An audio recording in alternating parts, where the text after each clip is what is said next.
एक. शक्तिपात म्हणजे काय? शक्तिपात म्हणजे शक्तीचे संक्रमण.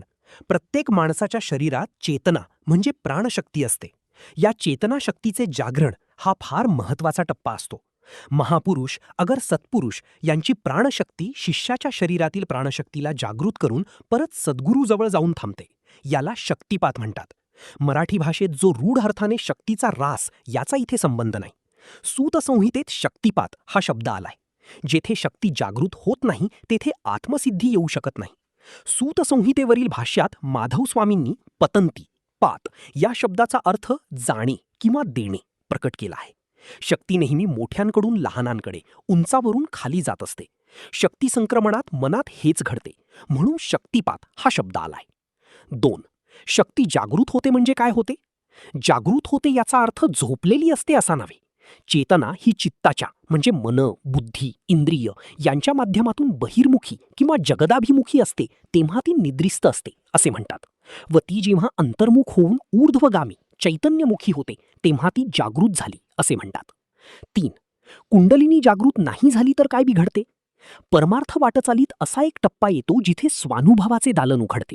भक्ती करणाऱ्या साधकाची पराभक्ती जोपर्यंत निर्माण होत नाही तोपर्यंत खरा लाभ होत नाही.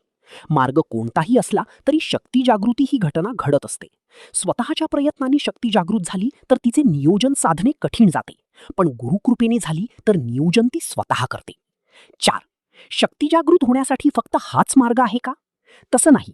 मंत्र अनुष्ठान, प्राणायाम अथवा उत्कट सात्विक कर्म, भक्ती आणि पूर्वपुण्याईमुळे ती जागृत होते. पण गुरुकृपेने जागृत झाली तर पुढे सुनियंत्रित कार्य करते. साधना करताना गुरु करून जर केली तर ती लवकर फलद्रूप होते. शिष्यानेही गुरु हा आपले सर्वस्व समजून पूजा करावी.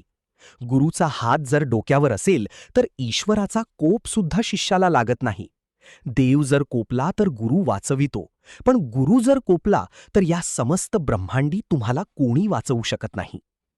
सद्गुरू रूपी भगवंतांकडून प्राप्त झालेले सर्वश्रेष्ठ वरदान म्हणजे साधना होय.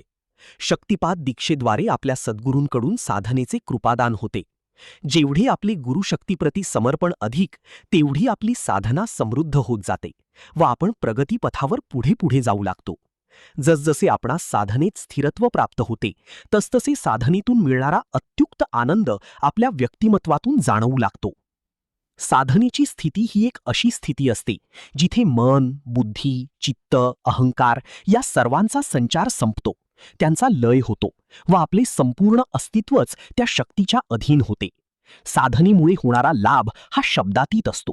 त्याच्यापुढे इतर सर्व लाभ तुच्छ वाटू लागतात. साधनेमुळे लाभलेल्या सकारात्मक दृष्टिकोनामुळे आपले जीवन अधिक सुसंबद्ध होऊ लागते. म्हणूनच श्री गुरूंनी दिलेल्या साधनेत सर्वजण श्रद्धेने सहभागी होतात.